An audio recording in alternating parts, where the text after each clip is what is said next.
Okay, welcome again. Thursday night underwriting call. Thank you guys for tuning in and joining me on this beautiful night out here in Las Vegas. Um, yeah, just a win. I wanted to share a win on my side to start, and then if anybody wants to share a win for yourself from this week or any aha moments, feel free to do so.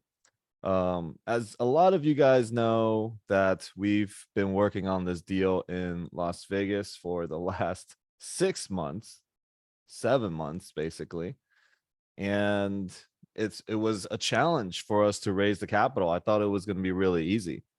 It was $2.5 million to close. 2.8 was the target raise. Last year, towards the end of the year, we raised 2.13 million in 10 days. So I thought this was going to be a walk in the park. Of course, life and the universe had other plans for me.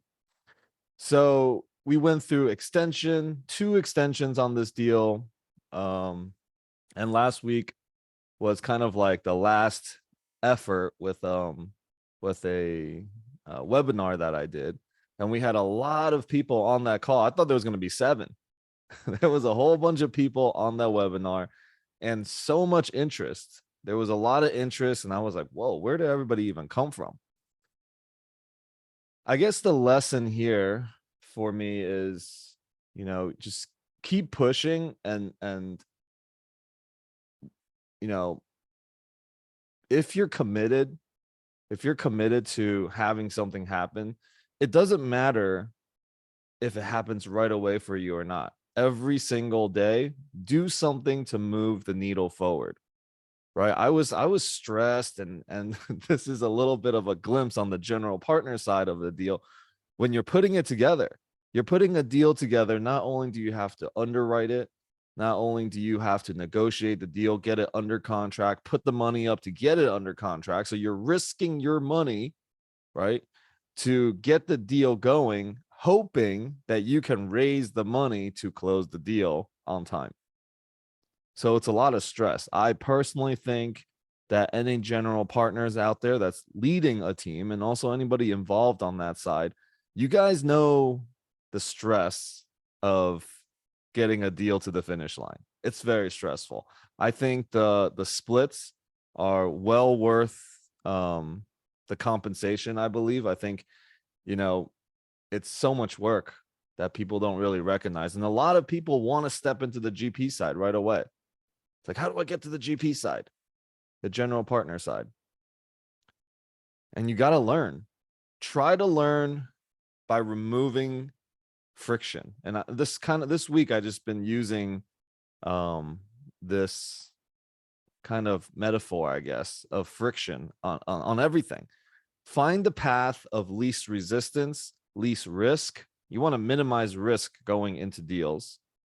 And it's no different when you are on the general partner side, because money is up. You're risking your money and your partner's money, and you're risking your reputation, not only to the investors but also to the brokers. Brokers all talk, right? And I want to share from this side of the table, just so that, if anybody is stepping into that space and want to step into that space, know what's on the other side too, and then figure out what would be the path of least resistance for you to get there. How do you do it minimizing the least amount of risk, right? Who can you leverage to help you get there? And this is why I believe mentorships are so important. I believe finding the right partners are so important. And these calls that I host, I just want to share all the things that I've learned along the way, right? Some things that I do are completely free. I feel like it's a duty for me to share success stories and experiences and mistakes that I've made so that others can get there quicker. And then some things I do are paid, which I really truly believe that when people pay, they will actually pay attention. It shows commitment. Most of the places that I've not paid any money or a small amount of money for courses and seminars, I didn't pay that much attention. and I didn't get as much value out of it because I didn't pay as much money for it. It's so funny. Like when I pay $500 or $1,000 for a course, there's literally, I can't even think of one that I finished all the way to the end. But when I join a mastermind that cost me $25,000, now I get my ass on the calls that they're running, right? And if I don't, if it was free, I miss calls all the time. But since I paid 25 grand or 20 grand in a mastermind, I'm there every single call. Of course, some I will miss, but I try to make it to all of them because I paid a lot of money for it. And they're yearly, so they run out. Now I better get my money's worth. It's up to me to get it. So on these calls, even though they're free, it's also still up to you to find how are you going to get the most value out of this call. I have so much experience, so much knowledge in the real estate space. If you're going to be here, like, get it out of me. I will do what I can. I will do my best to present it and deliver something of value. But, it's up to you guys. If you're here spending your time to be on this call, then, really get the most out of it. Right. That's my encouragement for you guys. Make the dollar count. Yeah. Make the seconds count. Seconds are counting here. We don't have infinite amount of time. It's finite. And you're spending some of it here, which means your most precious commodity that you one day will wish for just 5 more minutes, and you're spending an hour here or an hour and a half on this call. So get the most out of it. Okay. Yeah. Oh, I totally tangent off my win. So we got a whole bunch of people that are investing into this deal now. And I think we according to soft commitments now, we should be at the finish line. Money is already on its way. Yeah, I'm really excited. I feel really good today. For the past month or two, I've been super stressed. So, thank you all for your continuous support. I know that as I'm going through that, it created a lot of exhaustion for me and fatigue. And that reflects in how I show up. And then it also reflects on my results, right? On these calls, like, I've been seeing the numbers go down a little bit, but it's all right. That's just part of the journey that I'm on, and I'm okay. If there's one person here, then I'm still extremely grateful. So yeah, all 21 of you guys here, just thank you all so much. That's what I wanted to share to start. Anybody else want to share any aha moments, any wins, any words of wisdom for the rest of us? I just got off of a woman's call. And I can't even think of her name. Anyway, we had a nice little chat, had a nice little group going on. About 5 of us ladies. It was great. Awesome. What you guys chat about? Women and getting our mindset correct and working toward our mindset and goals. And we had a lady speaker that was retired in the military. She was in the military for 20 years. Nice. I can't think of her. I think she's on I our think call occasionally. Thanks for sharing that. I think it's so important for men and women to find their tribes, like other women that support you if you're a woman, and then men having men support each other too. It's Hawk was there. Hawk was there in the women's circle. Yes. Oh, and ladies' night. Okay, got it. Yeah. Ladies. Oh, okay. Yeah. With Steph. Yes, Steph. I'm terrible with names. I'm so bad with names. Sorry. That's funny. Okay, great. Thanks, Dax. Yeah, with Steph. Steph runs a call right before this. She's a part of the Legends group as well. And we encourage everybody to be teachers. We encourage people to get on social media, put your face out there, get known, right? Everybody, and we support each other to do that too. And I'm so glad that she's running a ladies call. I'm not just for women, but there's men on there too. I think it's amazing. I think it's beautiful. There should be a men's group. There's no men's group in real estate, is there? Anyone know It's one? all a men's group. It's all a men's group in real estate. Are you kidding? It's really not. If you look at this call, there's more women on this call than there's men. Yeah, because now that we got our toe in the door, we're just shoving our legs in there, and any part of our bodies we can get in there, so we're just gonna get in there one way or the other, you know. Anyway, I opened my mic because I wanted to congratulate you publicly and tell you that I never doubted you, not for like a minute nanosecond did I ever doubt that you were gonna close this freaking Ogden deal. All right. So Yeah. I knew every day that went by, every month that went by, I knew it was just gonna make for a better and better story. And congratulations, man. Oh, yeah, yeah. This is the first of many, many amazing deals for Legends. Yes, it is. And I don't want to celebrate early. Obviously we need the money in the bank first, but that call was it was really good. Even my broker jumped onto that call and he chimed in a bunch, and he really, really enjoyed it. And he really believes in what I'm doing now. Like, he never seen that. He never seen that. He doesn't see that often, right? Like, brokers don't really join webinars and things like that and see how capital is being raised. So he was very impressed. And I'm glad. I thought there was going to be like 7 people on there. Right before the call, he's like, "Hey, you doing your webinar? What's the link? I want to jump on." I was like, "Oh shit. What if there's only 7 people? I'm gonna look so bad." And there was like 40, and he was Oh, that really was the one. impressed. It was like 46 at one point, I think 43 or 46 at one point. I'm shocked. I'm shocked. And it was so amazing. So he actually is putting, this is part of broker relations too, guys. So let me just share a story real quick of how this whole thing came about. It's so crazy. So it starts with me joining Grant Cardone's mastermind. Okay. And we're on his call. He decides that he's going to do this TV show. I don't even know what's happening with the TV show, but I'm sure he sunk a whole bunch of money because he traveled all over. So he came to Vegas. I just joined the club. Did I just join the club? Sometime. I've been in the club for a little bit, but I didn't know he was going to be in Vegas shooting his show.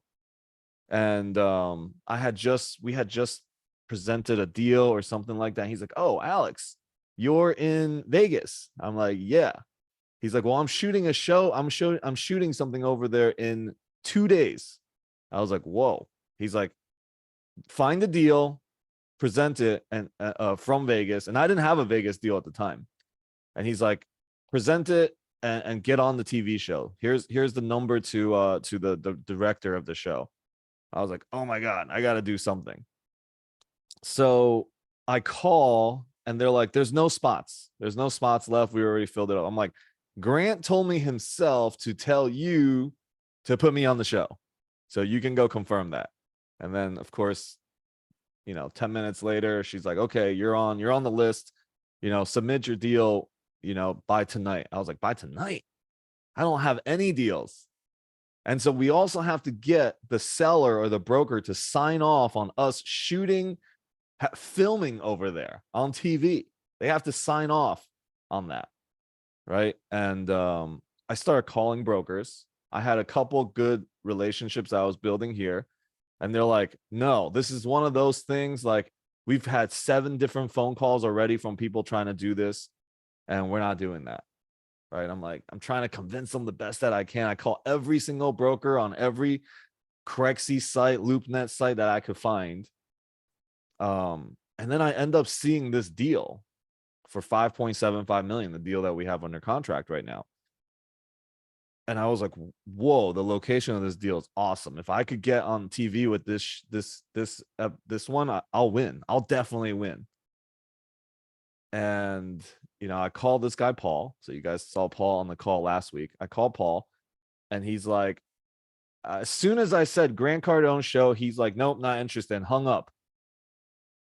And 10 minutes later, he called me back. He goes, "Hey, I looked your website up. And so this is what's really important for everybody. I had my email address. It's not something at gmail.com, right? It was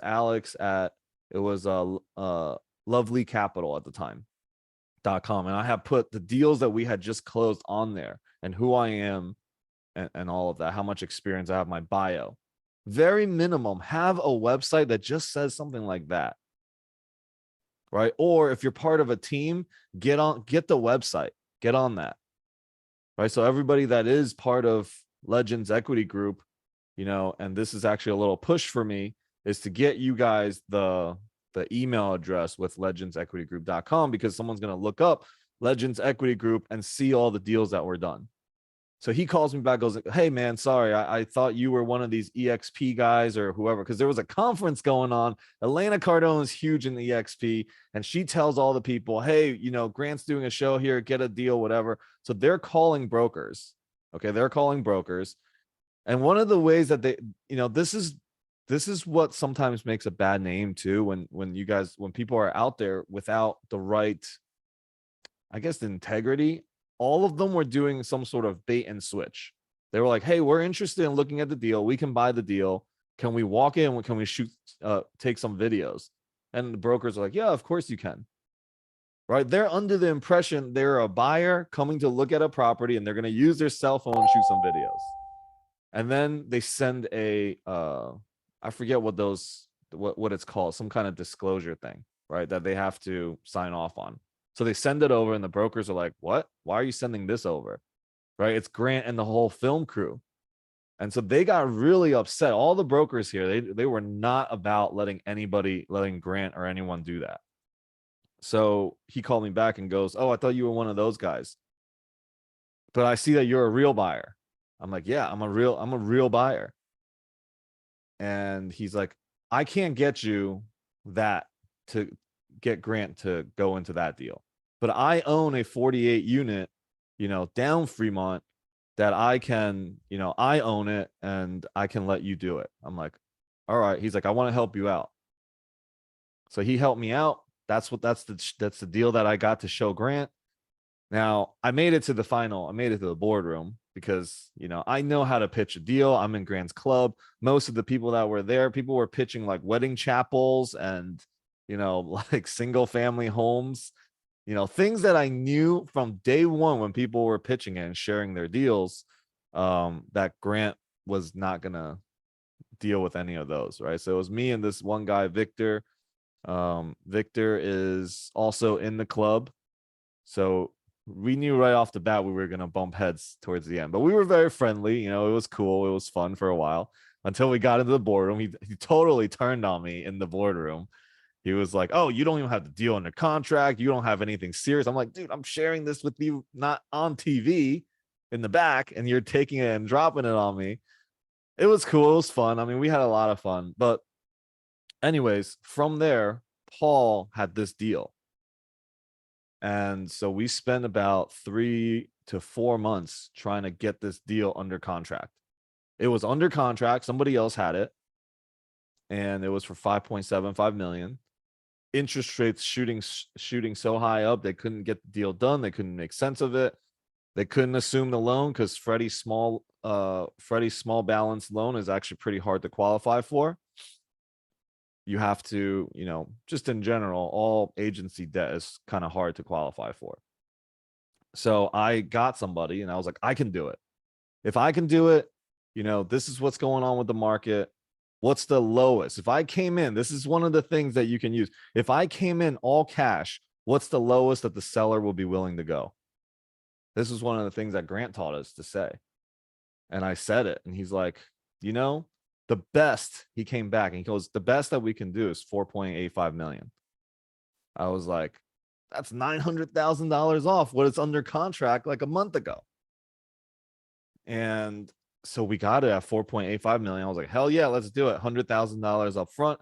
We forked it up right away and we got the deal in the contract. I didn't want anyone else to get wind that it was, available again. So yeah, that's how I got that deal under contract. And Paul has just been somebody that has been working with me and helping me. And literally at times that I was feeling kind of down, he gave me like a halftime pep talk, like a coach would in the locker room. It was great. Um, and he's not your typical broker, which is really interesting. He's like, he's not a suit and tie type of guy. He walks around, he looks like Vin Diesel, and just looks really like gangster. So it's I think it's a great story. I can't wait till we close it. But we've just developed such a good relationship. And I think part of what on these calls I would like to inspire you guys to do is build that type of relationship with a broker. It's got story, it's got history, it's got depth. Most of the times when we build relationships, we're just trying to get something out of them. We want to be on your inner circle. Take care of us. Like we have something that we want. That's why we're trying to establish this relationship. Try to change that format, right? Reframe that thinking a little bit to how we want to build relationships with brokers. Like these are people, they got families to feed, bills to pay, just like all of us, right? And they're doing their best all the time, even though, a lot of times they are kind of like assholes and they ghost people. But think about how many calls that they get also that is like BS calls, especially today where all these people in masterminds and trainings and everybody's calling brokers, right? Just practicing basically. Now you got brokers like, oh my God, I'm getting all these calls. I got to take my time, deal with this. And none of them are actually real. So I think being really honest and authentic is important. Leverage what you can leverage, right? Get around things, leverage this call, leverage me, leverage my group, leverage my track record. If you're in Grant's mastermind, leverage Grant. Anything that you can do to leverage, use it until you've built your own track record. Out of curiosity, how brokers find the deals besides how brokers find it or what? I'm not sure what the question is, Polina. Yeah, so besides like the owners coming just like a regular agent, right? Well, people will come to them and say, hey, I want to sell my house. So with apartments and brokers, how do they find the deals besides the owners coming to them and saying, hey, I want to sell my apartment complex? How do they find the deals? Like, I'm just curious. Yeah, so brokers, they also have to get creative, because they don't make any money unless they sell a deal. So actually, one of the tactics that the brokers use too is they find properties that are also like how we would find properties, find owners, and they will send out letters to say, hey, I can get you this amount of money. Do you want to put your deal on the market? So sometimes this actually creates a false expectation for sellers. And then when a buyer comes to try to negotiate, the seller's not that interested in selling, but since the broker had convinced the seller to put it on for that price, now it's a whole game. So a lot of times brokers are initiating and getting sellers to sell, right? Everybody will sell their deal for the right price, especially with people coming into retirement and have owned properties for a long time. They don't owe any money on the deal. If all of a sudden you're going to offer them millions of dollars, they'll take it. But they also know what their property is worth, and they're not going to come down with it because they're not really ready to depart, right? They're like, I don't want to deal with the taxes and whatever is going to be, I get this chunk of money, but now my mailbox money is gone, right? Because if they own 80 units, 100 units by themselves, that pays for all the bills and everything for their whole family. They don't want to change that. So yeah, brokers go and do that as well. We actually just dealt with a property like that recently. We found the property and we want to negotiate it, and they're completely not even interested in negotiating. And they're just, the price that they put on the market is outrageous. But we love the location. Yeah. So, building that relationship with brokers too, you being honest, you being authentic will only generate that type of relationship. So they'll tell you, hey, I don't think this deal is, this is what the sellers are thinking. We approached the seller and we got them to put it on the market, but they're not really market sellers. So one of the fastest way for you to cut through that is ask, hey, are they market sellers? Do they want to sell based on today's market, or do they have different expectations? Then your expectations of how you're going to go into this deal. So some of these things are kind of, you need experience. And if somebody was to hold your hand going through the experience, it would be very beneficial. But as I'm just sharing this, it'll probably, go in through 1 year and out the other. And when time comes, hopefully something sticks. But yeah, I wanted to just share that. And thank you guys for your share so far.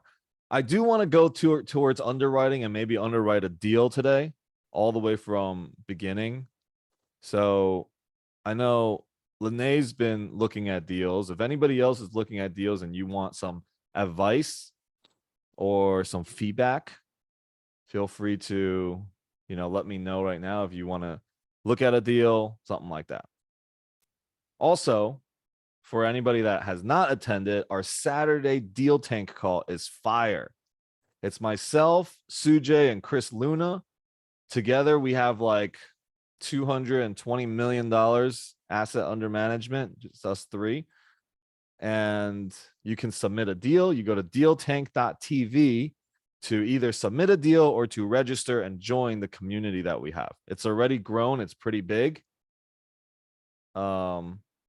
Yeah, and like this week's gonna be our third call. We had awesome deals pitched last week. I know there's gonna be an awesome deal already coming for this week. If you have a deal you want to pitch on there, it's good to get feedback while you're looking at the deal and pitching it, so that maybe when you're really ready to pitch investors, you have all the different areas covered. I think it could be a practice. 2, it could just be a good deal that we want to come in and, fill the gap for you, right? Some deals you might need a KP to sign on to the loan. Some deals you might need somebody to help run it. Some deals you might need capital. And we've done all those things that it takes to get a deal done. So if the right deal lands in the deal tank, we will definitely consider going and participating in the deal. For me, I feel like I've graduated from just talking to brokers to try to find deals. I know most people here and most people that are looking and underwriting deals are simply going to brokers and getting a deal and, try to underwrite it, try to make sense of it. At some point, when you have track record and you have done some deals, people will come to you with deals. That means they're doing the reaching out to the brokers and they're underwriting and finding the deals. And then it kind of comes up, it funnels up. Now they've done, they've underwritten 10 deals to bring you one to look at. And now I don't need to look at 10 deals. I just look at one. And then if I have a bunch of people coming, now I don't really ever have to go look at deals myself. Especially if we have this deal tank call. The vision is that when you bring a deal, no, I'm not only interested in multifamily. So people have pitched single families, anything that could generate money in the real estate space, the deal tank is open for. Okay, so you can submit any deal that you want, because the first thing is, knowing what it is that you need to get the deal done. So one of the questionnaires when you're submitting is, what do you need? Do you need capital? Do you just want feedback? What do you need to get the deal done? Right? If it's a single family, if it's one unit and it's only like $100,000, something like that, it's easy. It's easy to be able to get that if it's the right deal, if it works. So here's the thing. Most of us thinking on our own, $100,000 is a lot. Like buying a single unit is a lot, trying to figure it out on our own. But when you start to see it on a larger scale, and when you're thinking in terms of team all the time, 100 grand is really nothing, right? Like I was just presented a deal and they're like, oh my God, I don't know how to get this done. We need to raise, it's a big idea, big restaurant idea, and they don't know how to raise capital, but they have capital themselves and they're putting $1 million into the restaurant. And they're like, we need to raise 500,000. Like, it just doesn't seem possible to them because they're operating just 2 people. But if you're thinking and you're in this type of spaces, 500K doesn't seem that hard to achieve, right? Especially if you can structure it and give the right returns, you can do that. So on the deal 10 calls is to shift, reframe mindset, learn, look at deals. And it's great because Sujay and Chris have such amazing feedback. Like I was blown away on both calls that we've done with the feedback that they gave for people, right? Things that I didn't even think of because I see it one way, they see another. Sujay is a hotel operator and he owns, 15 hotels across the country. So he sees it differently. And he's built hotels from the ground up. So now he's got that type of experience. So he looks at things differently. And then there are other people that are experts that are on the call too that can give great feedback. I think the Thursday call, this call probably is going to end at some point, and the deal 10 call will take place of this call because I need one night of the week to run my paid program that I'm going to start in August.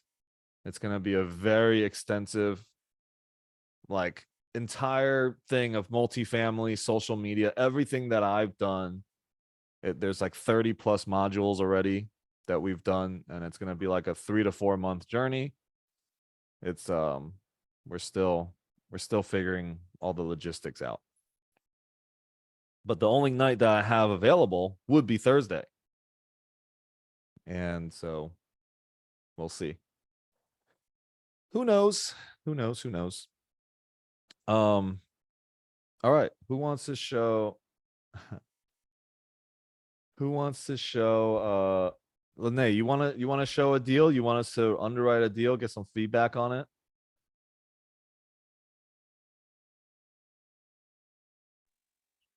Yes, please. Yeah. So I'll share my screen. Do you want to I sent you the address earlier. I don't know if that, okay, wait, that's not it.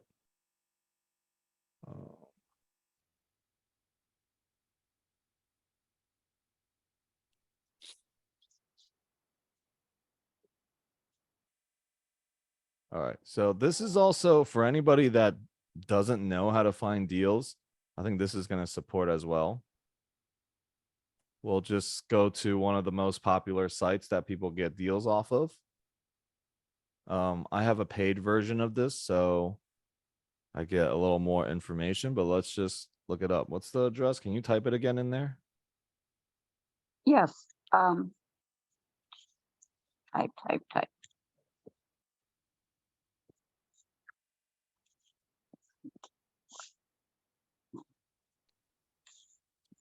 And here, I'm going to put my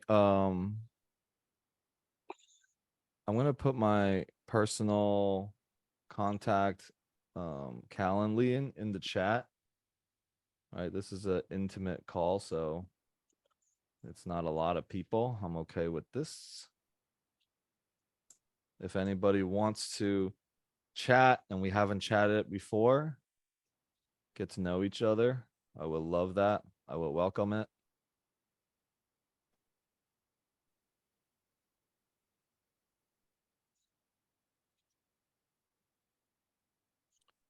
This deal, 14 million, Yes. 112 units.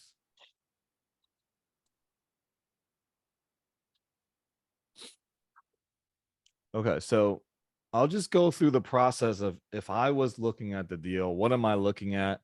What am I thinking? And maybe this will help you guys as you guys are going along, looking at deals yourselves too.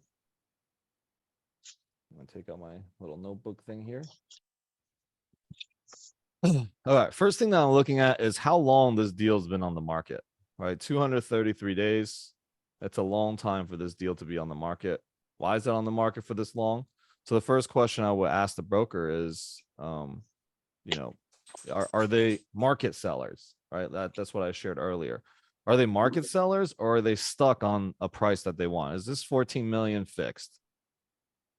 Okay. And I will come with information. So you will look at the two brokers are on the left side here. Probably my first call would be Andrew right here. I mean, he doesn't even have a picture. I would call this guy to get as much information as possible. Usually we want to call the guy with less experience. If we are just getting started, right? Even for me, like where I'm at, I've got experience, but I would still call the guy with less experience on their team because they will reveal more information, right? They're not as seasoned in the game. So I would just look at that, but I would give both of them a call if the first guy doesn't pick up just to find out more information, right? Make the first introduction. Then I'm also looking at price per square foot, $143 per square foot, which is probably below what you can replace this property with. Definitely. And then let's see, it's 174 units. I mean, built in 1974. So there's probably going to be, I don't know, this is based on this price, probably going to need work. So you can assume this loan, which is great, 8.8 million with a fixed interest rate of 3.72. Okay, so 2 years left of IO. Our underwriting calculates a cash return of roughly three. Okay, so first of all, any of these numbers that brokers put, don't even entertain it that much. Oh, forgot. Okay. 318,000 in year one. This is in this environment at 65.35. So this is the bank is going to give you 65%, and that's what they're basically saying this 8.8 million is. Current interest rates are calculated.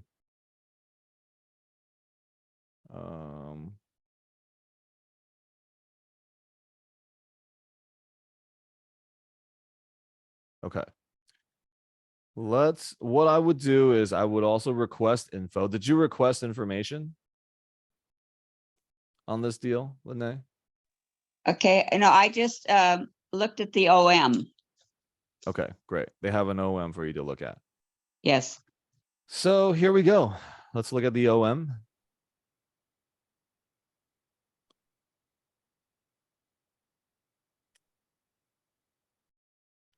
Here we go. Of course, the value add opportunity.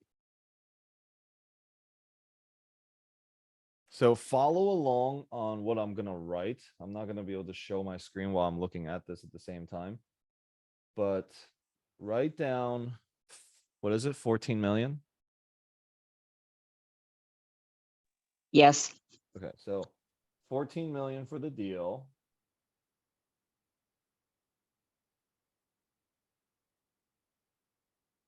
Pen is not working. 14 million for the deal. 8.8 million is the loan. That means 5.2 million is your down. Plus closing costs and plus whatever. Let's just say 5.6 million is what you got to raise. Okay, that's pretty. You'll probably need to raise a little more than that, but let's just say 5.6 million is what you'll need to raise. Let's see, what is that? So 8.8 divided by 14. Okay, so that's 63% LTV basically. And they said it's 3.72 interest only for 2 more years. So you take 8.8 million times 3.72, 0.0372. you have your yearly debt service. Okay, how much is going to cost you to pay, what you have to pay every year? 327,360. That is how much. Now they're not making anything? What? Oh, they got jammed up. Oh, okay. Another scam. So 327,360. I'm taking all my money out of the stock market. $7. I'm going in the Yes, take money out of the stock market. That sounds good. Sounds like a pretty decent idea. Okay, 327,000 is how much it's going to cost. And they're saying you can sell this for 19.8 in 5 years. Yep, that's great. We're not gonna listen to their projections. It's good to know what you want to do with OMs. Okay, what you want to do with OMs is you want to find interesting information that you can use on your pitch deck. So some of these things are good, which is this right here is pretty important, which is current average rents versus average market rents. You would have to do research. You got to do due diligence. Anytime there's a number that is put on a OM or a pitch deck, do your due diligence to find out. This is the easiest one, which is when somebody says average market rents is this, and we're going to achieve it in the first year. Like that's way too aggressive, right? So average market rents is what is 1145. We would go on to apartments.com. Or if you have, what's the, I just drew a blank. Rent-a-meter. Well, yeah. So, but the other one, the program that the software or the website that you would use to be able to find all this. Oh man. Anyways, you can find average rents in this market pretty easily. Now you got to compare apples to apples, which is rent per square foot, which is great. They show it here. Let me see what they got. Okay, so they're looking at other deals. You want to compare it to other deals. So these are the other deals, these blue ones.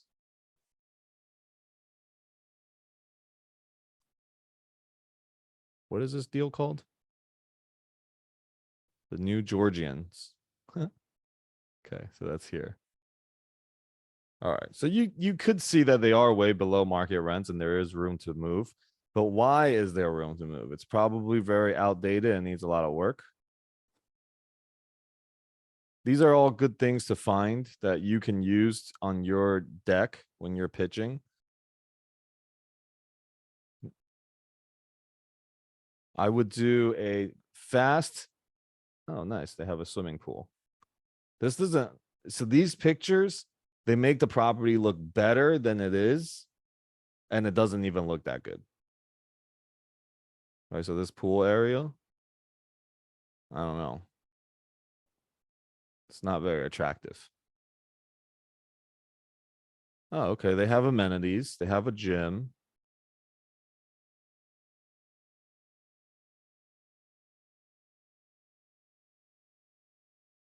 All right. You would find, hey, Roberto, for one of these units, how much you think it would cost to renovate per square foot? Is it one bedroom? Efficiencies, 2 bedrooms? What are they? No, I think there's How many square multiple feet? bedrooms. Let me see. How many square feet? There's 1s and 2s and 3 2s. So on So a small kitchen, you could spend $5,000-6,000. But then if okay, you have they're appliances, 800 to 1,000 square feet. Pretty okay, big. depends how dated they are. If there's no new Well, appliances. here's a picture. Here's a picture of the datedness. What's inside? Yeah, okay. I see the appliances. You want stainless steel appliances? New cabinets. The kitchen could be $3,000-4,000. Appliances another $3,000. Could be $6,000 for the kitchen. $7,000. You can get appliances cheaper than that for stove, microwave, dishwasher, fridge. Yeah, Well, Three. anyways, around, what do you think? What do you think you would spend per unit here? I wouldn't spend any more than 5 or 6,000 on Yeah, this. that's exactly what I was thinking. And bathrooms that look decent. Yeah. All right. So let's look at their rents. Let's say you can achieve, what is this? Almost 300, 270,000. I mean, $270 rent bump. If you can get it up to market rents. 1145 minus 870. Yeah, 275. So if you spend $6,000 to achieve 275, the rule of thumb is you want to be able to recoup what you put in 3 years. So let's say 275 times 12, that's 3,000. Yeah, so $3,300. Technically, spending about 10 grand per unit would be worth it on this deal to achieve $275 rent bump. Does that make sense for people, for you guys?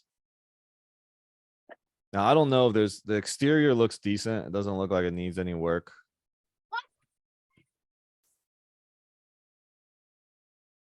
All right. Mark said we can ride our bikes around the hatchery, can we? Let's see what the rents are. So rents average is what? 875? 870. All right. So we know that the debt is going to cost us $327,000. Uh-oh, my pen's dead. Is it dead? Yeah. Okay. This is 100. How many units? 112. So 870 times 112. Let's say it's, I don't know, we'll give it 85% occupancy times 0.85 and then times 12 months. $993,000 should be your gross. Let's call it 50% expenses times 0.5. 496,000 is your NOI. So let's first take 497,000. 497. If anybody's not following along with the math, make sure you say something so we can get you to know how it's done. We All don't right, see so- your screen. Are you showing your screen? No, I have the OM up. My Okay.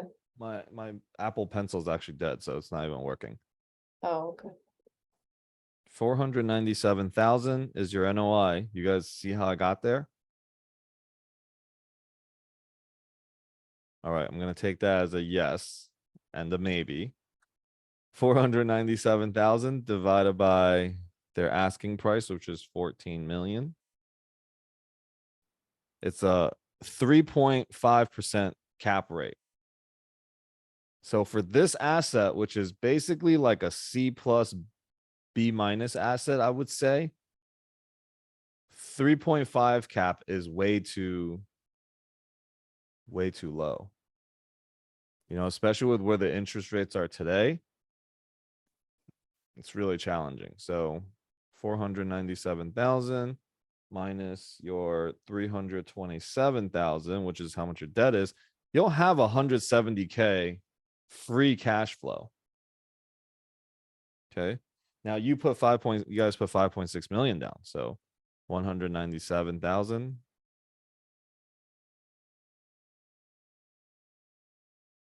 Oh, wait, that's not right.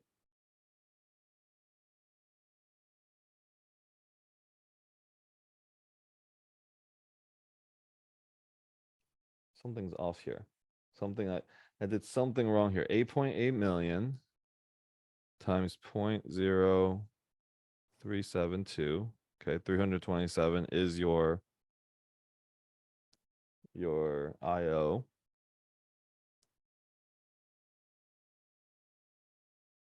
$870 times 112 units. times 12 months times 0.85, the occupancy, 993,000 times 0.5 for the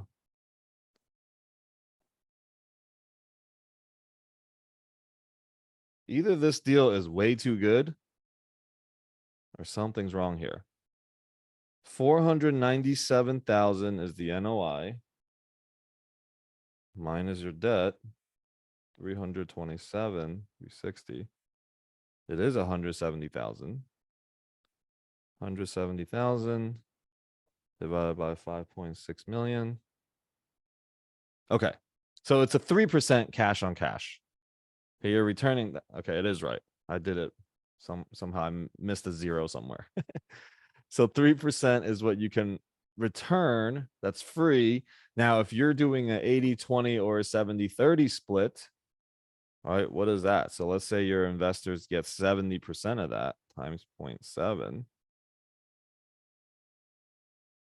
You're going to return your investors 2% cash flow.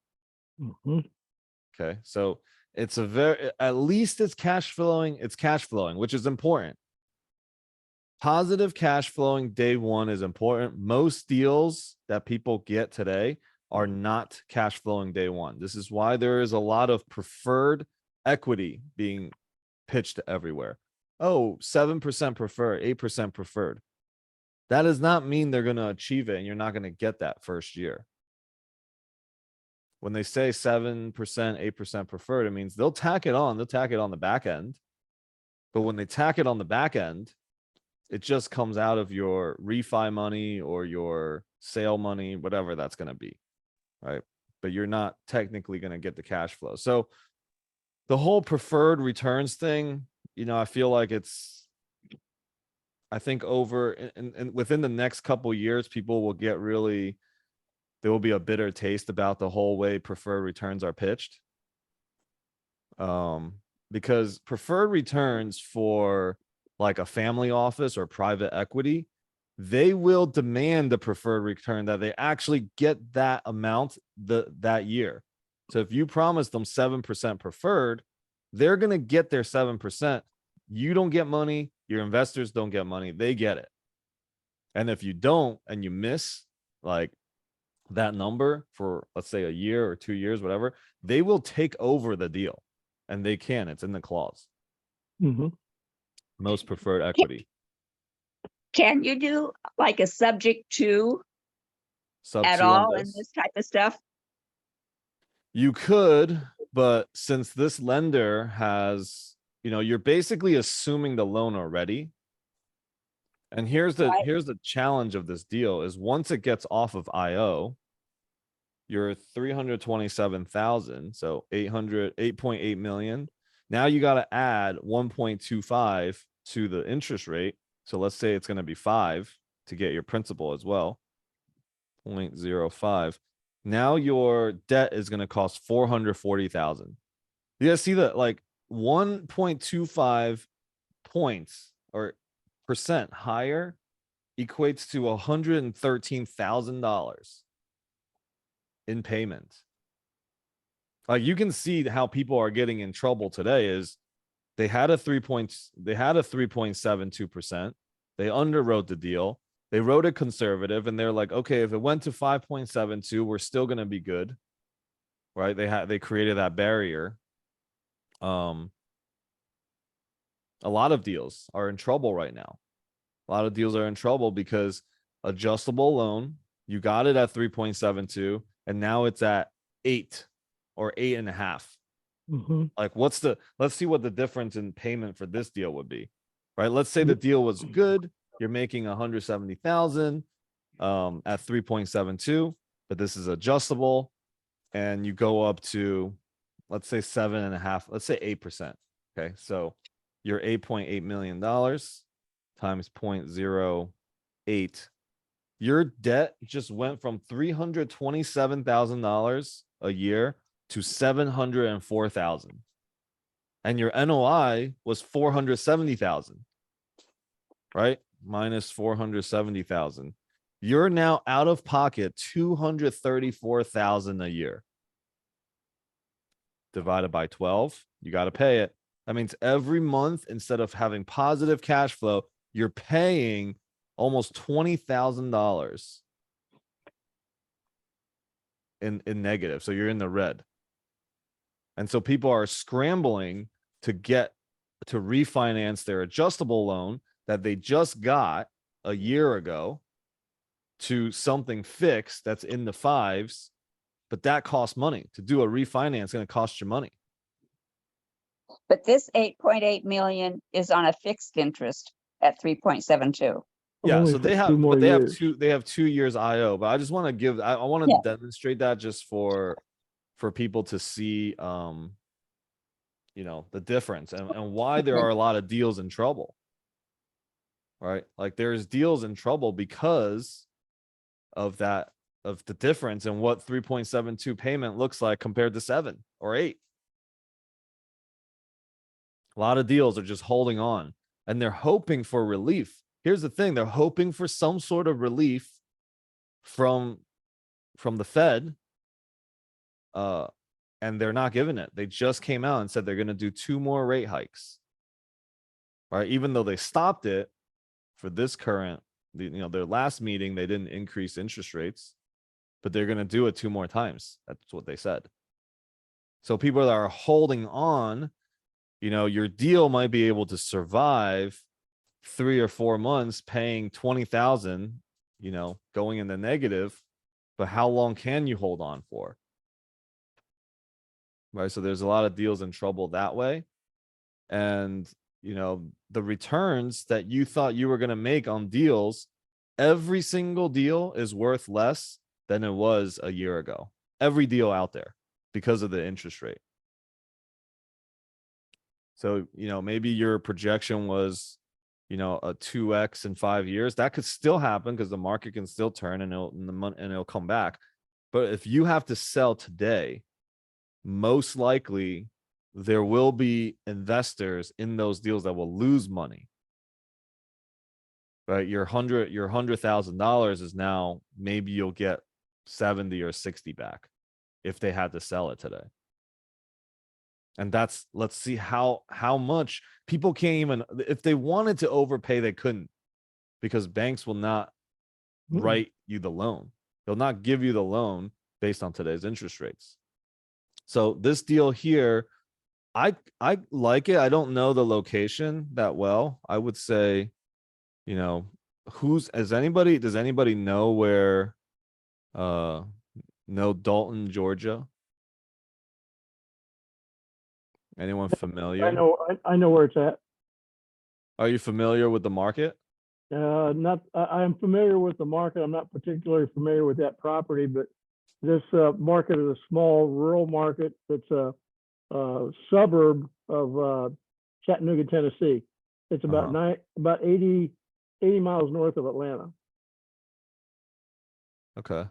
and about 30 miles south, 25 to 30 miles south of Chattanooga. So it's a little more rural. They have a lot of carpet and flooring companies up there. That's their major enterprise that they have for people to have employment. Yeah. Okay. And it's not a 3.5 cap part of the country. Oh yeah, I know that for sure. Just looking at that deal, doesn't matter where in the country that is. That deal's not a 3.5 cap. I mean, if it was in Miami, maybe yes, but it's not Miami. Even in Miami, I mean, they will not sell a deal at 3.5 cap. Deals are not, no deals are moving because you know, they want, actually people are at least a little more realistic going into, you know, mid to high 4 caps. But still, you can't make sense of a deal when your debt that you can get today is around 7%. Or, you know, yeah, if you're going to get new debt on a deal 7%, you can't buy a 4.5 cap deal. Well, you should have a 2-point spread between your interest rate and the cap that you pay for the property. Mm-hmm. And that's kind of a rule of thumb that I've learned over the time. If you're paying 7% to the bank, you got to buy it at a 9 cap. You got to have a 2% swing so you can make sure that the banks will do your deal and that you'll be profitable. Yeah, I mean, it depends. You know, it depends on the location of the deal. If you get a deal in this location, I would say, yeah, let's go for better than you know, 2 point difference. But, you know, everyone's in the real estate game now, and everybody's getting it, like it's getting tighter, more competitive. Like that type of, like, that's not really happening anymore. Right? Even in today's market, nobody is going 2.2% higher than the interest rate selling No. their property. I mean, unless you go and get a D- property. In Okay, what's south side the, of Chicago. yeah. One of the other tools that I use, you know, actually I use property radar. So if you guys don't have it, it's okay. You can also just text me if you're ever interested in what's going on with a property. You know, I'd be happy to help. It's $99 a month. Where's the address on this thing? Where'd it go? Oh, here it is.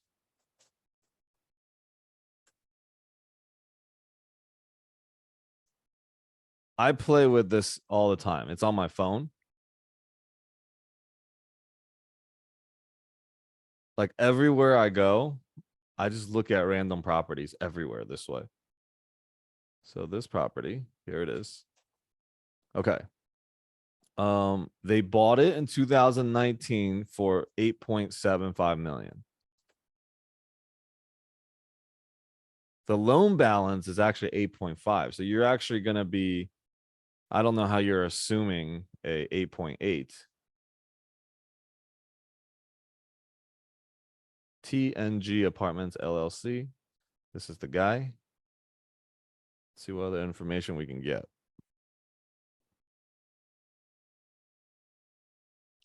Sometimes you can also see how many properties this person has too.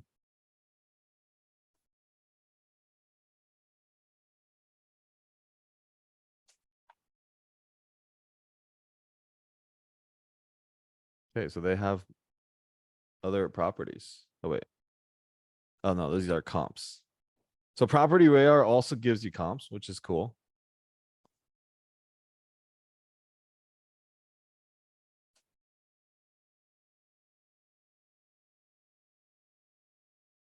Okay, but what I really like, I want to see, I'm always trying to see this, the transactions, right? Like, what do they purchase? So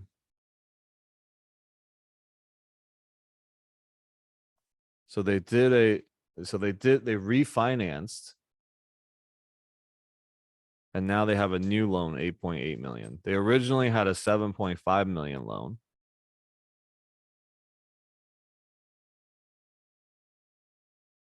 In 2019.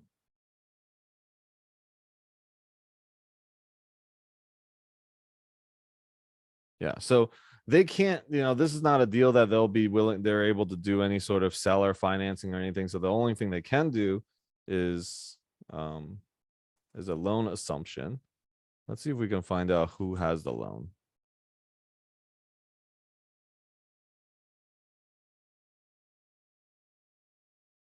Actually, you know what? On Prop Stream, I think you can find it.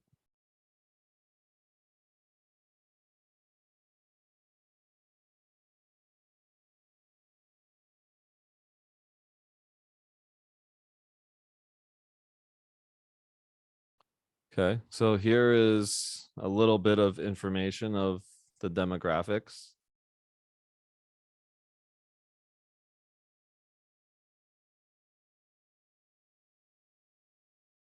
Median household income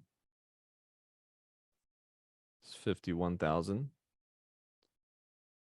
So another indicator too to help you guys, you know, see this is that is $870 a month, right? You're trying to get it up to 1175. They make household income is 51,000. This area code 51,000 divided by 12 months. 4,250. You should normally be 3 times. So their market rents work, you know. Hold on. Why is somebody who's trying to log into my accounts? All right. Anyways, so they can technically afford 1416. That's what 51,000 household income can afford. And so 1175 is good. 3 times. You want to have 3 times. 3 times the monthly income over what your rent is. All right. So anyways, any questions so far of, what I'm doing, what I'm going through with the deals? Usually I take a little bit like deeper look into it, but we're on this call and I don't want to take a lot of time reading through things. But hopefully on these types of calls, you can work up like being a part of it and taking some of these notes and the way that I look at deals and my partners, we look at deals. You can start to look at deals and then pitch them on the deal tank. Practice. That's a place to practice for now until it becomes a real TV show. And then there's going to be competition in who's going to get onto the show and stuff. See if your deal gets pitched. But yeah, practice. All right now is a practice and see if you can find a really good deal. You can source it. Become a good deal analyzer. That's one of the most important things of real estate is you become a good analyzer of deals. Look at 100 deals. You should look at least 100 deals before you purchase your first one. Right? I think in my time, there was when I first got into real estate and not multifamily, even multifamily, I looked at thousands of deals. Like when I was looking at residential, there's a lot more deals. So I looked at thousands of them. Multifamily, like my first couple months, I was looking at deals everywhere. Every deal in Florida, every deal in North Carolina, every deal in Vegas, like I know. And even a bunch of deals in Texas. We looked at deals everywhere. And some of the deals I see, they're still on the market today. That means I was looking at them 2 years ago. If you guys are looking at deals now, right, wait a year, 2 years, and you'll watch. This is part of the learning. Some of the learning doesn't come from just doing it now. It's being able to use time to learn also. But you've put in the efforts today to understand this deal and how it's working in today's market. And then 2 years later, when the market changes, like this deal is still for sale. The seller wants to sell this deal now. That's why, look at this deal's been here for 233 days. When I first started in the multifamily game, this deal it wouldn't be there. 233 days isn't really that long, is it? When you look at it, it's a lot, but it's November last year. I mean, it's been here for a while, obviously. But yeah, just watching deals come on the market, come back on the market. Maybe 5 years later, somebody that bought it is selling it. It's cool to know the history because you did the original underwriting on it. And then just putting these into your archive and learning some of this is stuff that you can't learn because you put the work in to understand it. All right. Any other? Thank you. Yeah. Questions, thoughts? Yeah, we look at a lot of deals, and part of our mastermind right now is we have people break into smaller groups and work together to get it done. Right? My mentality is always, is Property Radar a subscription service? Yes, it's $99 a month. So I pay $99 a month for that. Also, PropStream, I pay like $99 a month for. For me, it's just part of the expense of my due diligence and underwriting deals. Now, you don't need to spend that. See, this is the thing. When you think in terms of teams, working together with a team, you have people holding you accountable. When you work together in team, the chances and the likelihood of you actually getting something done skyrockets. Doing it yourself, there's too many things. You make excuses for not underwriting a deal today, for not calling a broker today. We'll wait like 3 weeks before we call a broker. But when you work in a team, you guys can hold each other accountable and deals get done quicker. And then there's resources. Hey, I may not be able to afford to pay Property Radar and PropStream right now, but maybe all of us together can share a subscription. Right? Always in team. There's just abundance in that. And that's why I love the multifamily game, because we can syndicate and we come together to make a deal happen. The creativity of it, so amazing. Yeah. So Jeff's got, you already put your info in here. He's got PropStream. I got PropStream. Don't let not having PropStream stop you from doing the underwriting and stuff, right? Being on this call, you now have resource, right? You should be looking at a deal and reaching out to me and to Jeff. Hey, I got this deal. Can you let me know what their loan is on this? What's the loan on the deal left? You know, what do you think about it? CoStar is the website I was thinking about before. Drew a blank. I knew it started with a C. Yeah, look, this is great. I hope, Paulina, you and Jeff connect and make something happen. You know, I love it on these calls when people get together because of these calls. It's amazing. What other sites besides Crexy do you suggest look for deals? I would just start with those sites and call the brokers. Get onto the broker list. That's where you look for deals. Right? Build a relationship. These websites, I mean, Crexy, LoopNet, like, I don't know, maybe you can get a deal off of it, but you definitely will not be able to get a deal off of Crexy. Bring it to a team and say, I want, 10% of the GP position for finding this deal. This deal is available publicly.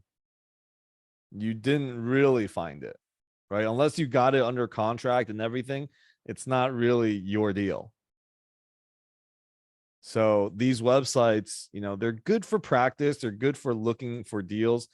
But what you want to do is you want to call those brokers. You got to build the relationships, right? You should know all the brokers in your area. Who are the big players? Okay, I know like 10 different big brokers in Las Vegas. Every one of you guys, if you want to get into this and you want to start underwriting deals, you should know the brokers that are there. Who are the players? Who's bigger? Is Marcus Millichap big over there? Is Newmark big over there? Who's big? And then also know the small brokerages, because they usually have little deals that the big players don't have. So know all the players, start calling. Better yet, get somebody to hold you accountable to calling. Decide on this call right now, how many brokers or how many contacts am I going to make in the real estate space this week? Right? It's Thursday. You got till Sunday. Brokers work on the weekend. So, get a friend. This is a good way to also enroll somebody to like be in real estate with you, or to let them know like, hey, I need accountability buddy, right? Your best friends. Because if you just drop that you have a deal and you tell your best friend to invest with you, they're gonna be like, what are you talking about? But if you're like, hey, can you hold me accountable to something?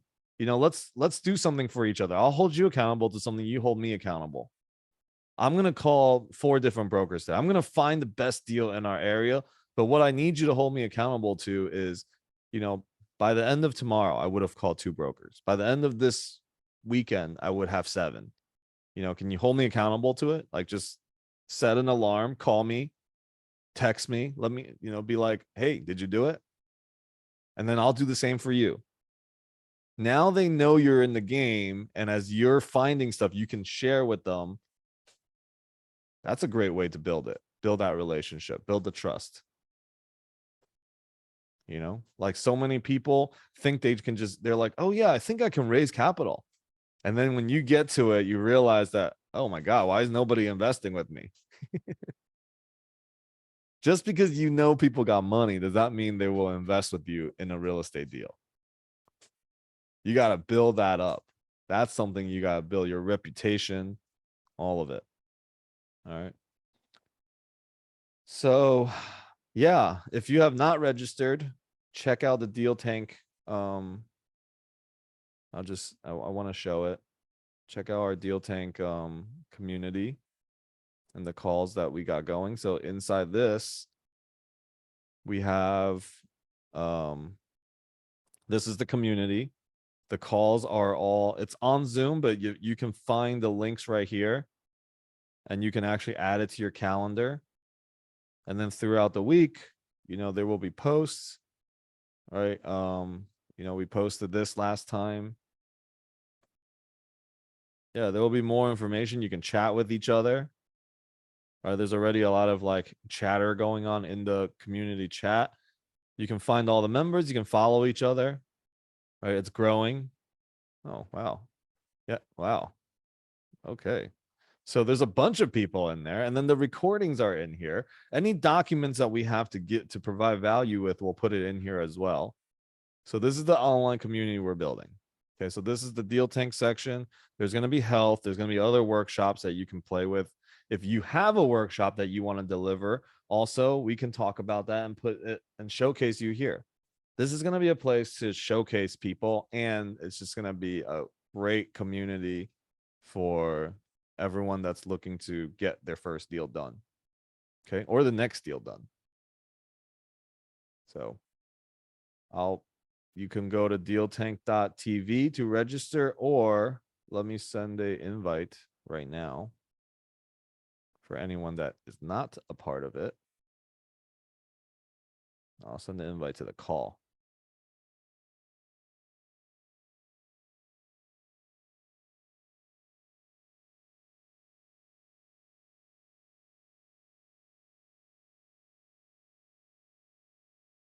There you go.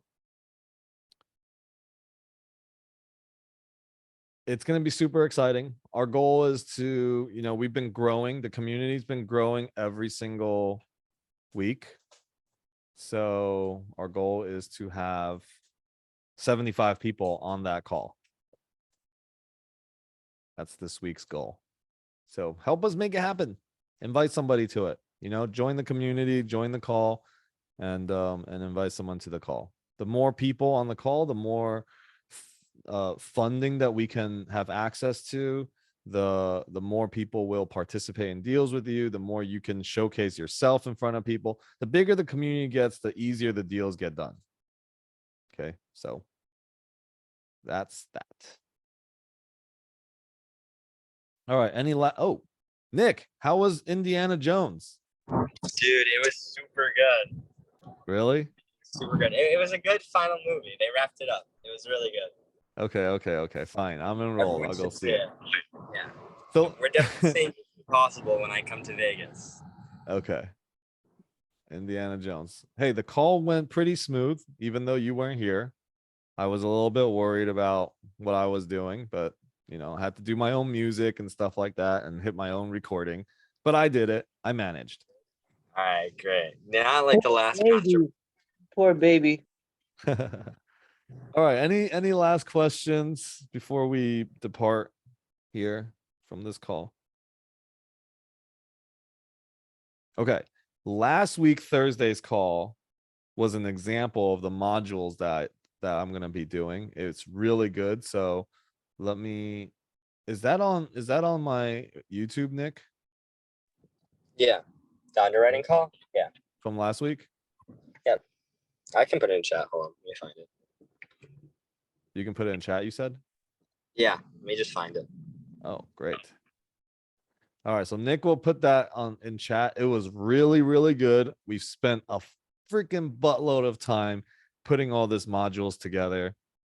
And it is everything that I know about real estate in one place. And we'll have social media in there. We'll have, capital raising. Everything is going to be in there. So you get to take a look at that.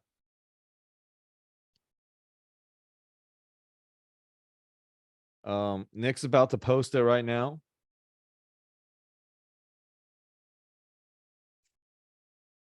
It's on my YouTube channel. So, There you go. I put it in subscribe, chat. show me some love. Yeah, Nick just put it, right? Let me see. That's last week's, right? No, this wasn't last week's. I guess Zishan hasn't uploaded it yet.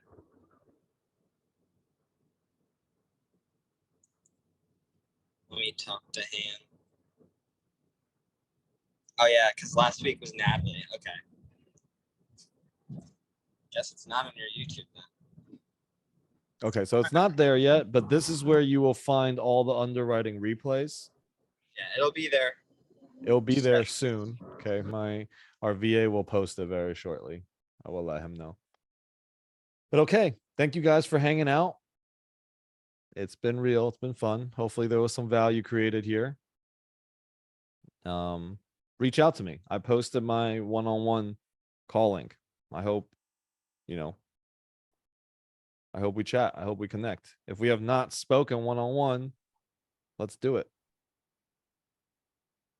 Thank you, Alex. All right. Have a good night. Take care, everybody. Have a great 4th. I don't Thanks, talk to Alex. you before. Appreciate it. Thank you, Alex. Good night, everybody. Night. Good night.